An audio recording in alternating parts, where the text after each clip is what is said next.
Halo, perkenalkan nama saya Samuel Fahri. Di sini saya akan menjelaskan jawaban saya pada tugas pendahuluan Jarkom Modul 9. Jadi untuk pertanyaan pertama yaitu tentang routing. Jadi routing sendiri adalah proses pengambilan keputusan tentang jalur terbaik yang harus dilalui oleh data paket dari sumber ke tujuan dalam sebuah jaringan maupun antar jaringan. Jadi ini mekanisme untuk mentransmisikan data dari satu lokasi yaitu dari source atau perangkat sumber ke tujuannya, perangkat tujuannya. Mau itu dari mau jaringan dalam jaringan atau antar jaringan. Jadi mau LAN, WAN atau MAN itu bisa. Nah, ntar proses routing itu melibatkan perhitungan atau pengambilan keputusan untuk memastikan pengiriman data paket data yang andal dan efisien dengan menemukan jalur terpendek. Nah, ini tuh ntar menggunakan metric routing. Ini ntar untuk tiap protokol punya metriknya sendiri. Atau misalnya itu istilahnya value metric untuk menentukan jalur mana yang terbaik dan terpendek. Nah, terus untuk cara kerja routing sendiri, yang pokoknya secara singkatnya itu ntar ada pemilihan jalur optimal. Itu mulai dari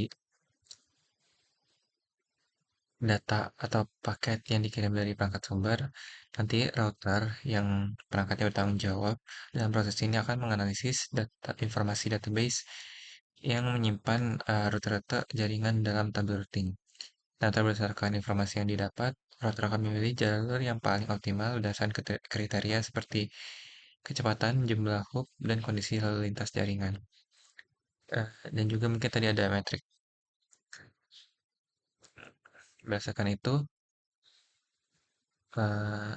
router menentukan jalur mana yang paling optimal atau terbaiknya.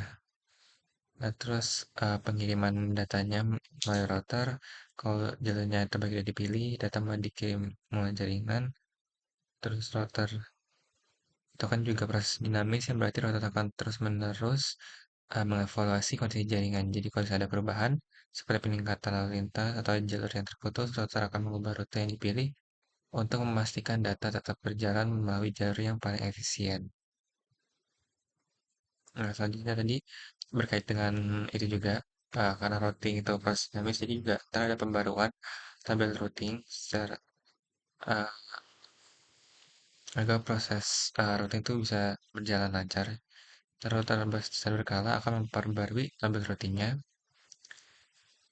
Nah, pembaruan ini tuh juga dilakukan di beberapa protokol routing seperti OSPF atau Open Shortest Path First atau BGP atau Border Gateway Protocol.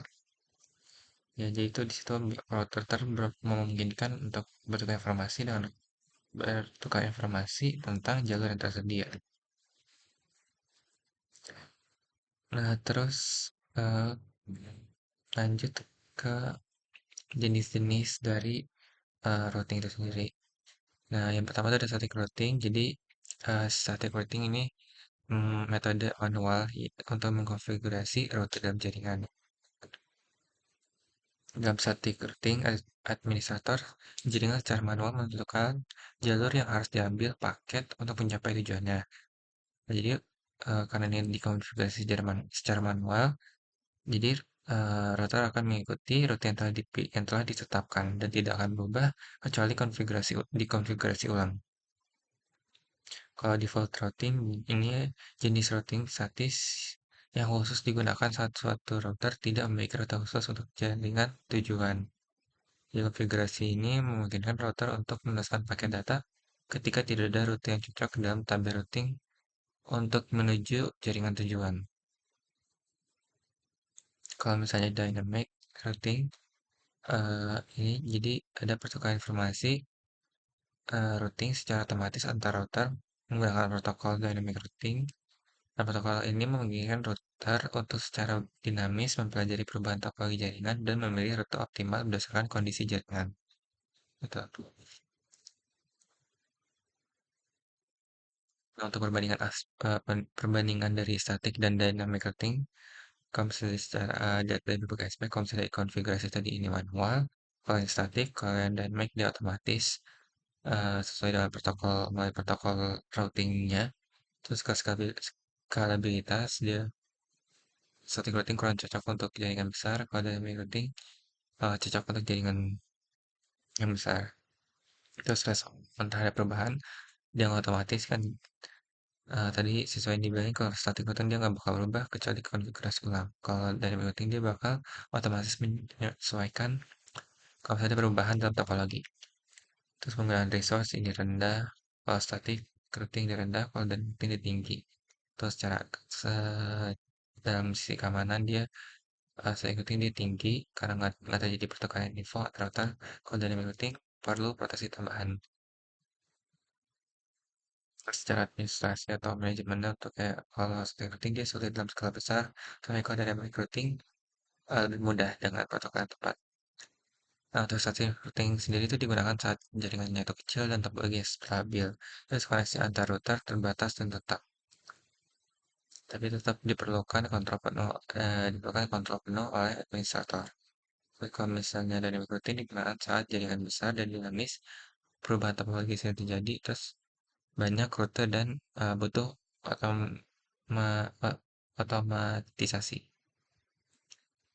Lanjut ke salah satu protokol dynamic routing yaitu Routing Information Protocol. Jadi dia protokol yang menggunakan algoritma distance vector routing.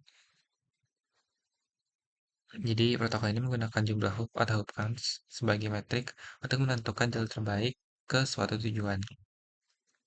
Nah, hop sendiri itu mewakili satu router yang dilewati.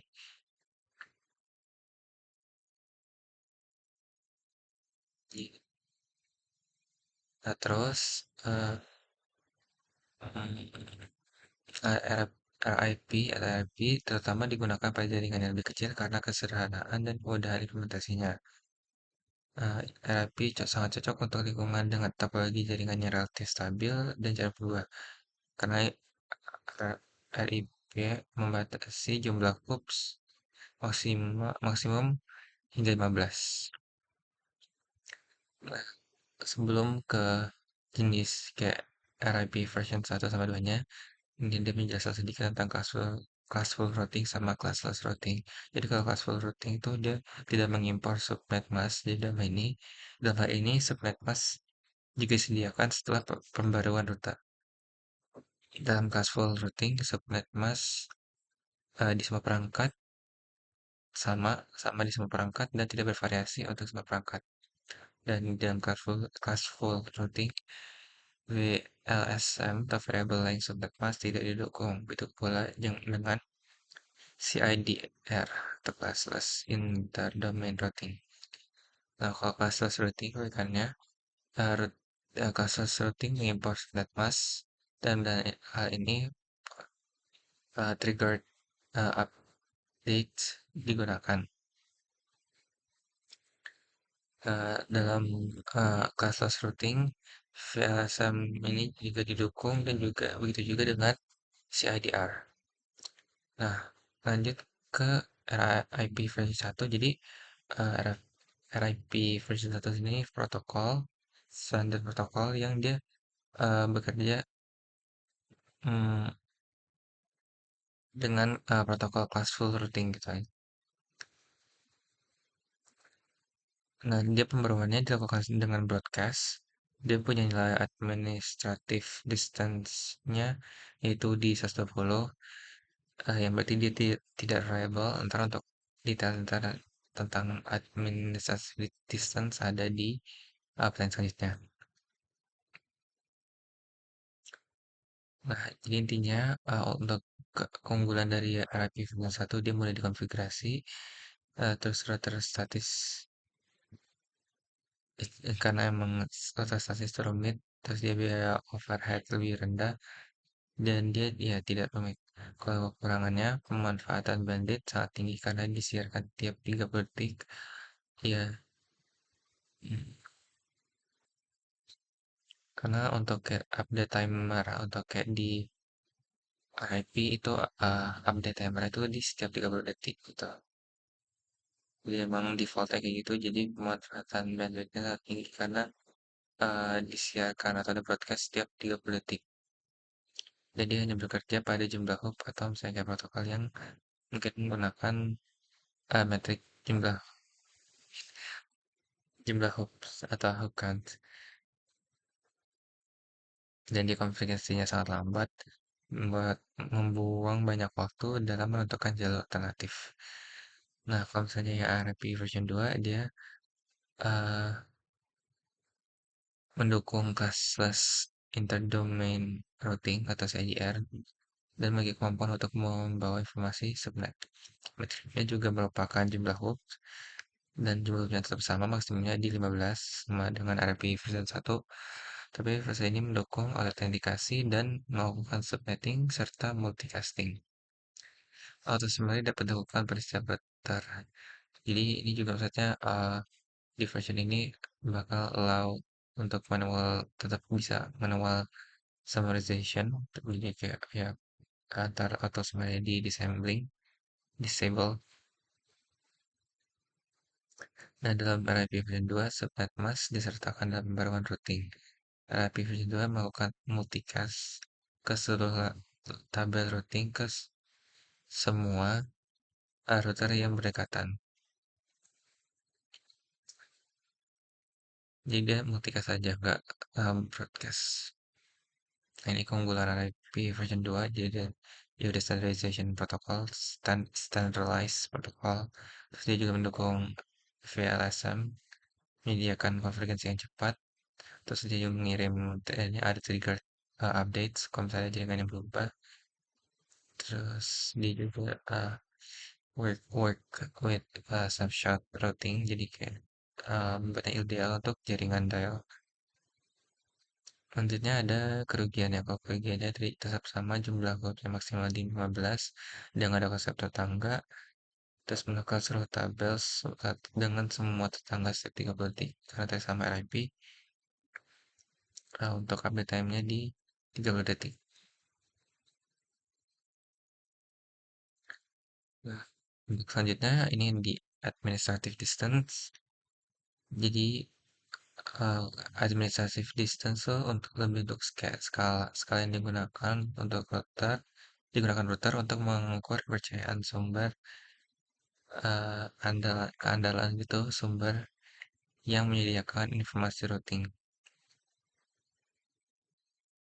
Jadi intinya saat kayak router mempelajari informasi routing untuk tujuan sama dari dua atau lebih sumber, dia bakalan menentukan menggunakan jalur atau informasi tujuan yang mana berdasarkan nilai AD-nya atau administrative distance.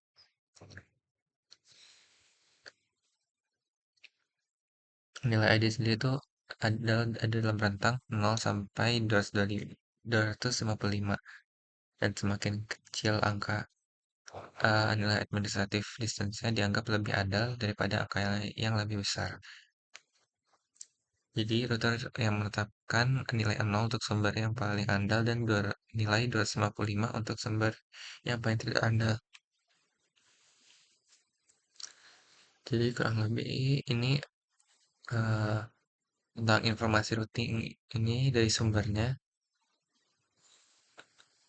Ini tuh jadi berhubungan juga ntar dengan metrik. Jadi kurang lebih untuk AD ini menilai kaitan kepercayaan suatu sumber. eh, jadi berdasarkan protokol apa yang digunakan dalam sumber sumber sumbernya gitu. Kayak mungkin dari tabel ini tadi ada tabel ini jadi berdasarkan source-nya dia kayak gimana dan dia punya nilai-nilai ID value-nya. Kalau tadi statik 1, terus ini ada BGP ada 20, GRP dia ada 90 dan lain-lain. Terus ini ada RIP tadi di 120 gitu.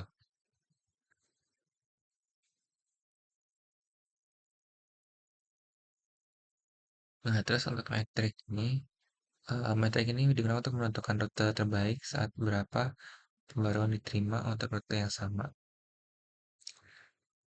Jadi ini kalau misalnya tadi untuk kalau misalnya ID untuk menentukan uh, jalur atau berdasarkan dari sumber mana, kayak dengan saya kayak ada dua jalur yang menggunakan tadi protokol yang berbeda, antara kan berdasarkan nilai di AD tadi dia bakal gunakan jalur yang mana.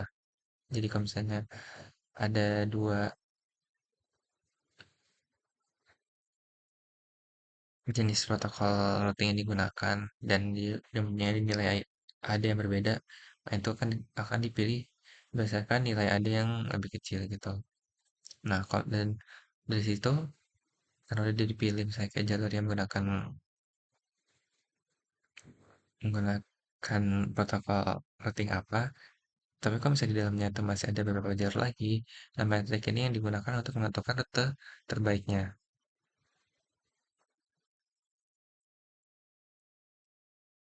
Jadi intinya metrik ini ada ukuran yang digunakan untuk menentukan rute mana yang lebih baik gitu. Sama, jadi semakin rendah angkanya semakin baik. Jadi ini sama-sama mengukur atau menentukan rute mana yang terbaik gitu. Nah, untuk setiap protokol nanti menggunakan metriknya sendiri. Jadi misal kalau di RP dia menggunakan jumlah hop atau bisa tadi kayak jumlah itu mewakili jumlah router yang dilewatin. Kalau misalnya nih OSPF dia menggunakan biaya atau cost.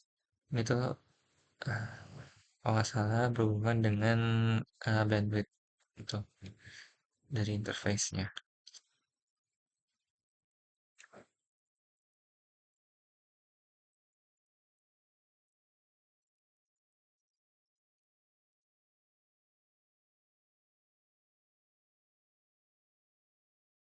Terus ini untuk eh, contoh untuk kasus eh, run dari kayak metric dan administrative distance itu. Jadi karena dua-duanya kan berperan dalam proses pemilihan jalur routing, terutama untuk kalau misalnya menjaring yang kompleks. Nah, metrik digunakan untuk menentukan jalur terbaik di dalam satu protokol routing berdasarkan kualitas routingnya. Sedangkan tadi administrative distance berfungsi untuk menilai tingkat kepercayaan terhadap protokol routing yang berbeda. Gitu. Dan, jadi kurang lebih tadi sudah dijelasin kalau misalnya eh, pertama kalau misalnya ada jaringan eh, dari jaringan terus dia ada beberapa router yang terhubung dengan sumber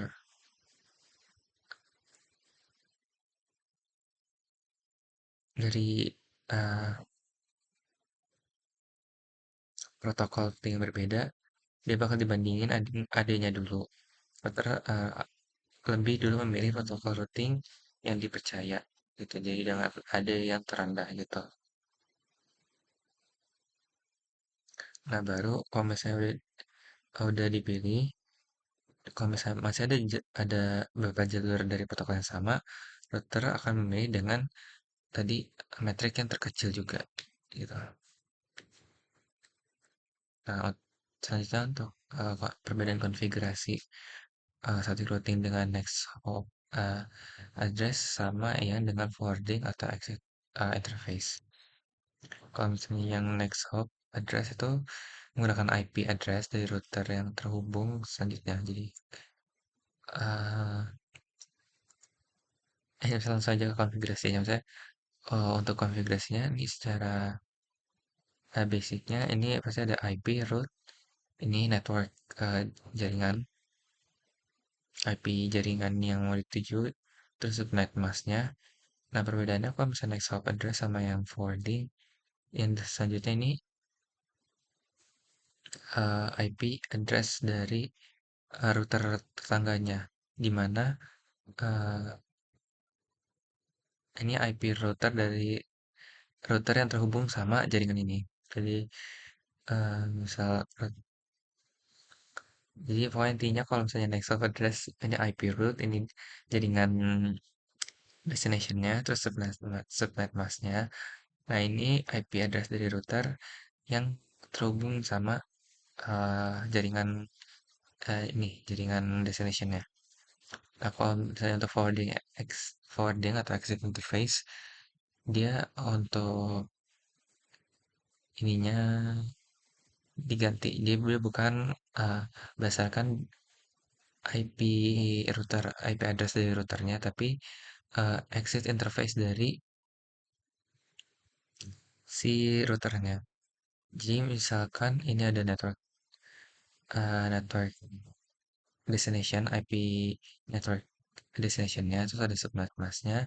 Nah, dari si router R1 ini, eh, e- exit interface-nya itu adalah interface dari R1 yang terhubung ke router yang memiliki jaringan ini, yang terhubung ke jaringan ini, network destination-nya gitu. Nah, gitu perbedaannya di itu aja. Kalau misalnya dia menggunakan IP, kalau misalnya next hop address dia menggunakan IP dari router tetangga atau router yang terhubung dengan network destination-nya. Kalau misalnya forwarding atau exit interface, dia menggunakan interface lokal atau interface lokal yang menuju ke destination networknya. Gitu.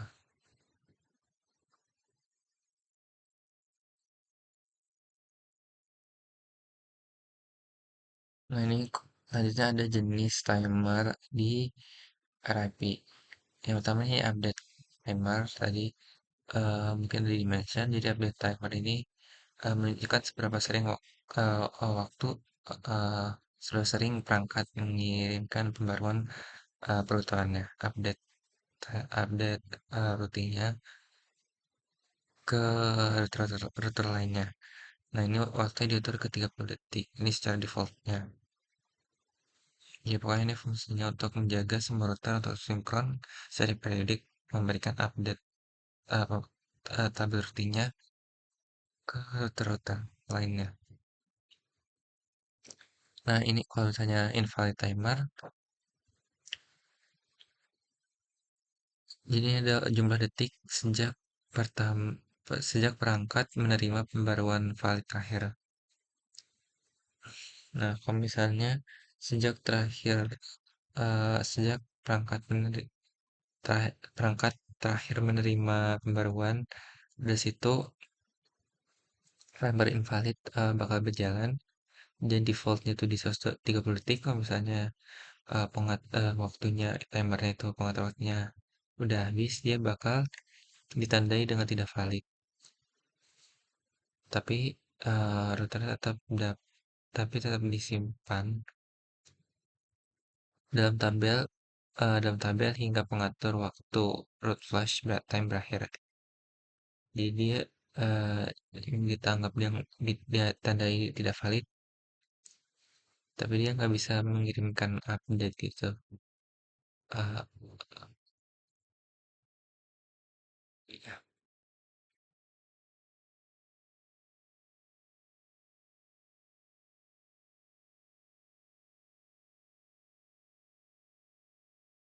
Terus kalau kalau dan timer, jadi kalau misalnya dia udah eh, selesai, misalnya tadi 180 detik dari invite timer sudah selesai, jadi kan pokoknya setelah dia udah ditandain sebagai invalid, dia bakal ke hold down. Jadi hold down timer itu ada jumlah detik sistem menunggu sebelum menerima pembaruan baru untuk rute yang sedang dalam cooldown. Itu router yang ditanda tidak valid. Ini juga defaultnya 130 detik. Nah, kalau root flash timer, dia ada jumlah detik sejak menerima pembaruan terakhir yang valid hingga tersebut dibuang dan dihapus dari tabel routing. Jadi kurang lebih dia udah berarti sama berbarengan dengan invalid juga. Jadi sejak terakhir menerima pembaruan bakal dihitung di 140 detik. Kalau misalnya udah melewati itu, rutenya bakal dibuang dan dihapus dari tabel routing. Nah, untuk penyesuaian timer pada RIP diperlukan eh, kapan biar jaringan tetap seimbang dan menjaga stabilitas. Jadi, itu menyesuaikan dengan karakteristik jaringan. Jaringan yang berbeda memiliki kebutuhan yang berbeda. Kalau misalnya pada jaringan WAN dengan bandwidth rendah atau latensi tinggi, interval update, invalid, dan flash sebaiknya diperpanjang untuk mengurangi beban lalu lintas routing dan untuk mencegah flapping root atau pembaruan yang hilang karena penundaan transmisi. Tapi kalau di jaringan LAN atau data center yang membutuhkan konvergensi cepat, interval update diperpendek dengan menyesuaikan invalid dan flash agar tetap proporsional. Nah, selanjutnya di fitur auto summarization pada RIP. Jadi dia bakal fitur ini bakal otomatis defaultnya dia otomatis bakal melakukan auto summarization atau itu meringkas rute berdasarkan batas classful network. Jadi ketika router RIP mengirim update ke jaringan lain, dia akan meringkas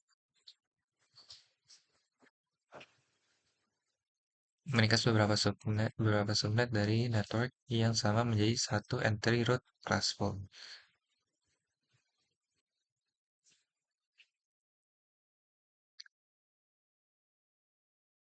Jadi karena emang defaultnya emang kalau misalnya RIP dia udah eh, melakukan secara default dia melakukan auto summarization, jadi RIP mengirim rute yang sudah diringkas berdasarkan batas classful networknya. Jika kita nggak nerapin command no auto summary. Nah, kalau misalnya emang nggak diterapin, RIP hanya mengirimkan rute utamanya, mengabaikan subjaringan, jadi yang udah diringkas. Nah, tapi kalau kita eh, nggak menggunakan atau misalnya tidak menonaktifkan auto summary-nya, dia emang dari default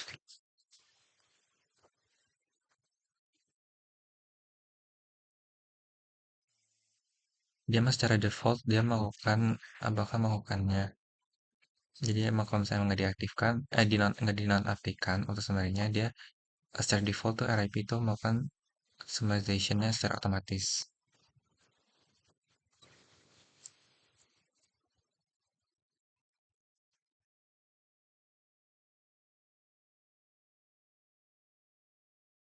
Itu keuntungannya dia karena summarization dia kan membuat tabel peruturannya jadi kecil.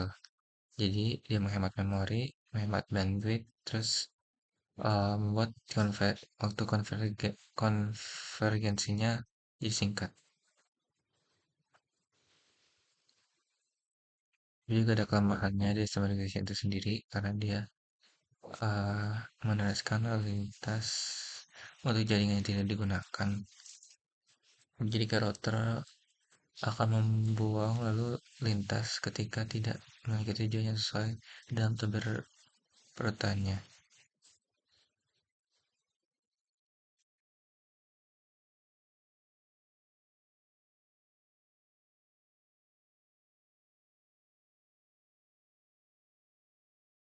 Jadi, kalau lebih untuk auto contohnya mungkin kalau buat auto summarization, kalau misalnya ada IP, misalnya IP, eh, misalnya kayak ada satu router dia terhubung ke beberapa jaringan,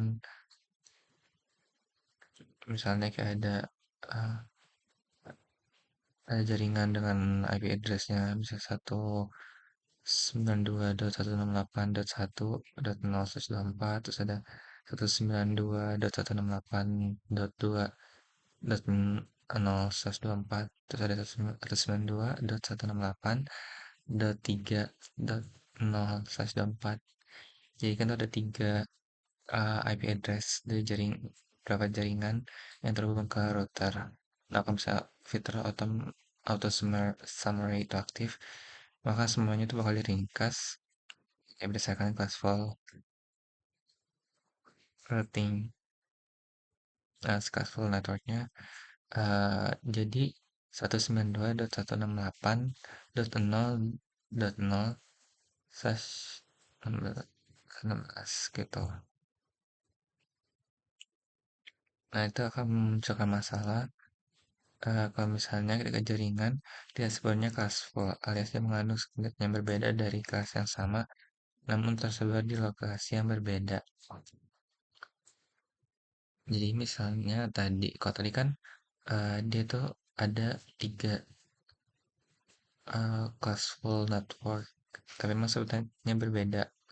Cuman di dalam satu dihubungannya dalam satu router. Kalau misalnya dia diskon tiga network itu jadi misal tadi ada untuk IP address ada 192.168.1.0 124 terus ada 192.168.2.0/24 tapi dia di dua sehubungnya di dua router yang berbeda yang satu tadi subnetnya yang satu terus yang satunya lagi mungkin di R2 router yang beda lagi dia yang subnet 2 atau saya kayak 192.168.2.0/24-nya di uh, router yang berbeda. Nah, ini tuh membuat uh, jadi akhirnya kalau misalnya dia dari router itu mau karena kan di tiap routernya dia kan bakal ngeringkas jadi 192.168.0.0/16. Uh, jadi pas kalau misalnya emang dari satu router itu mau uh, mengirimkan atau mengumumkan networknya yang tadi yang udah diringkas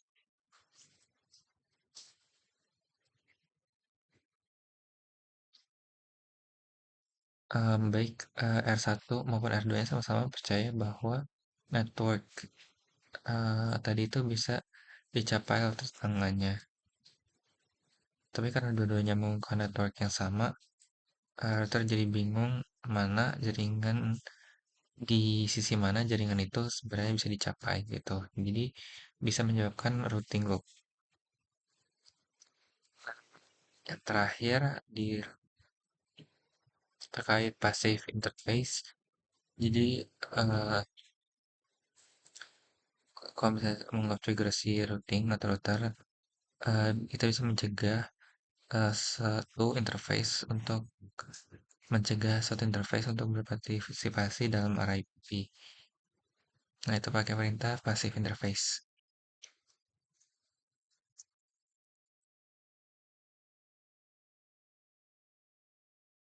Jadi dia melakukan pengiriman pembaruan multicast melalui interface tersebut, tapi dia tet, eh, tanpa menutup kemungkinan bisa mendengarkan baruan yang masuk dari tetangga yang lain yang menggunakan RIP itu. Tapi kalau misalnya di suatu router ada satu interface-nya yang kita pakaiin perintah passive interface. Nah, dari router itu dia nggak bakal mengirim pesan update melalui interface tersebut, tapi di perangkat yang terhubung di interface itu dengan routernya misalnya bisa dapat informasi pembaruan dari tetangga lain kalau misalnya dia terhubung dengan router lain yang menggunakan RAP.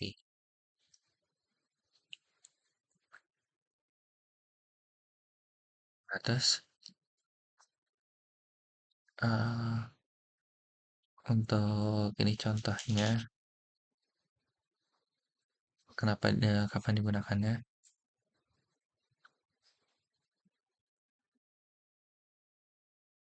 Jadi misal eh, dua router misalnya ada R1 memiliki dua interface CG0/0 ini terhubung dengan router lain R2 sehingga dia perlu pertukar informasi tentang routingnya. Terus Dia R1 juga terhubung ke G001 yang terhubung ke jaringan lokal atau LAN. Di situ misalnya ada perangkat, misalnya kayak ada switch, PC, sama server. Nah, ini contoh IP-nya. Jadi situasinya R1 ingin mengiklan atau mau advertise jaringan ini 192.168.10.0.194 ke R2. Nah, tapi gara-gara tidak ada router RP lain di jaringan ini, eh, yang jaringan ini apa 192.168.10.0/24, jadi nggak ada gunanya untuk mengirimkan pembaruan RIP melalui interface G G011 ini yang terhubung ke IP address network ini. Jadi lebih baik eh, kita menerapkan perintah passive interface di interface G011 ini, karena kalau misalnya eh, nggak dilakuin, ntar S1 bahkan mengirimkan update RIP ke LAN yang jadinya perangkat di LAN ini kan tadi kan bukan router ya, jadi tidak perlu informasi tersebut, informasi terkait informasi routing, terus juga broadcast RIP bisa membebani jaringan lokal dan mengurangi keamanan. Nah, jadi sekian penjelasan jawaban dari saya. Terima kasih.